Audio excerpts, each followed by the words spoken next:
আজ সকাল সকাল ঘুম থেকে ওঠার পরেই পার্সেলটা চলে এলো। আর কি পার্সেল এসেছে সেই ভিডিওটা আমি তোমাদের সাথে নেক্সট ভিডিওতে শেয়ার করবো। আর তারপরে আজ যেহেতু কলেজ যাওয়া ছিল, আমি ফার্স্টে টিফিন বানিয়ে তারপরে রেডি হয়ে নিয়েছিলাম। এরপর ব্রেকফাস্ট করে বেরিয়ে পড়লাম কলেজ যাওয়ার জন্য। আর দেখতেই পাচ্ছ কি ভীষণ রোদ উঠেছিল সেদিন, আর আমি দরদর করে ঘামছিলাম। তো ম্যামের গাড়িতে যেহেতু এসি ছিল, ওই টাইমটা ভীষণ আরাম লাগছিল যেতে যেতে। তারপরে আমরা সেই স্কুলে গিয়ে পৌঁছলাম। আর স্কুলটা আমাদের বাড়ি থেকে একটু ভেতরের সাইডে ছিল, তো আমরা প্রথমে গিয়ে আমাদের সমস্ত প্র্যাকটিক্যালের কাজগুলো ডেমনস্ট্রেট করে সাজিয়ে নিলাম। তারপরে আমি এখানে একটু মজা করছিলাম। যাই হোক, ওখানে কিছু কিছু বাচ্চা না ভীষণ সুইট ছিল। তারপরে আমাদের ওখান থেকে একটা ইউনিফর্ম দিয়েছিল পরার জন্য, আমি একটু পরে আবার খুলে ফেলেছিলাম কারণ ভীষণ গরম লাগছিল। এরপর কয়েকজন গান আর নাচ পারফর্ম করলো। তারপরে একটু গিফট ডিস্ট্রিবিউশন করা হচ্ছিল বাচ্চাদেরকে। এরপর এই স্যার ওদেরকে কিছু সায়েন্স এক্সপেরিমেন্ট করে দেখাচ্ছিলেন। এরপর আমাদের ডেমনস্ট্রেশনের কাজ শুরু হলো, তো আমিও করেছি, সবাই করেছে। এরপর ওখান থেকে আমাদের একটু টিফিনের ব্যবস্থা করা হয়েছিল। তারপর আমরা বাড়ি চলে আসলাম। আর বাড়ি এসে আমার কিছু কাজ ছিল, তো সেগুলোই করলাম। তারপর স্নান টান করে না ভীষণ মাথা ধরে গিয়েছিল, একদমই ভালো লাগছিল না শরীরটা। বিকেলে আবার পড়াতে যেতে হতো, তো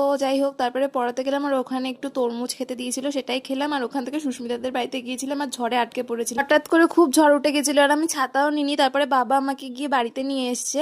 এরপর বাড়ি এসে পডকাস্টটা দেখছিলাম, আর মা একটু বেদানা কেটেছিল, সেটাই খেলাম।